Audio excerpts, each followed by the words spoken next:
Happy Tuesday mga kapaglaom, pero kung wala kanya gi-choose, aw dili happy imong day. Pero okay ra na, dili na basihan kung wala kanya pilian na ako diri mo dawat gyapon sa imuha. Oy, by the way, again ako inyong kapaglaom Adi, ikan sa Mindanao sa college graduate nga nagtrabaho diri sa Cebu. So for this video, adlaw karon nga Martes, akong i-share sa inyo kung unsay nahitabo sa akong kabuntagon. So sayo ko ni mata og dili ginato kalimtan nga mag-ampo daan before mabuhat sa itong mga buluhaton. Kaya remember na ako akong mama sa una, masuko na siya kung dili may mag-worship or dili mag-ampo before mo lihok or before mo trabaho sa kabuntagon. Mauna nga ato yung i-appreciate ang mga tudlo sa atong ginikanan sa panahon nga bata pa ta, kay sa pagdako na to madala ra gyud din nato og makinabuhian na. Ang akong routine diri sa Cebu mga kapaglaom, kada adlaw dili gyud ko hilig magluto og rice or kay enough ra gyud sa kuha ang saging kamuti balanghoy sa mutag naa ka.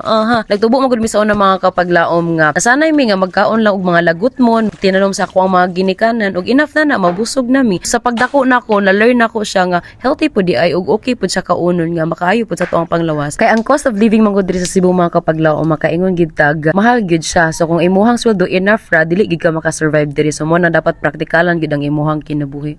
Pwede na maging asawa mo, char. Mostly everyday ako ang ginapamahaw, maglungag ra jud kog saging ana og kamuti. Enough na gid na siya. Samot na kung enough pug ko sa iya ha. Unsa daw? So last Saturday nagpalit ko og saging gingnan ako ang tindero nga kanang ano ya ha dugay mahinog hangtod ikatulong si Manor hangtod mo balik siya sa ako. Ogoy, pero pagkaugma na hinog na dayon. Mo na nga dili gyud ta mutuo dayon sa mga atik ani mga lalaki mga kapaglawon mo kay masakitan ra gyud ta mo asa ra gyud ta abi na tug mahinog sunod pa si mana pagkaugma pwede na gyud ang hinuga. So ato na lang gyud siyang luto. Mauna siya na human na dayon pwedeng lami. Og gipakita din ako sa akong housemate nga bag-or pod naman og ligo nga gipanghambog nako ang kalami nako mo luto. Boy.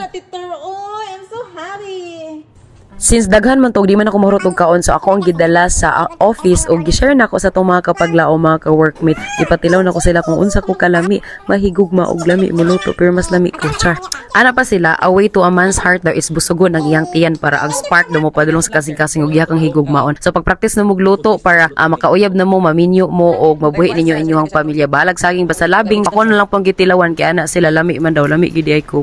Abangi ang atong mga next vlog diri sa Cebu mga kapaglaom mo na nga kung bisan asa mo nagpuyo kung nasanay ka sa kinabuhi sa probinsya mingawon gyud ka sa iyaha samot na sa ako unsa daw. Bye, love you all.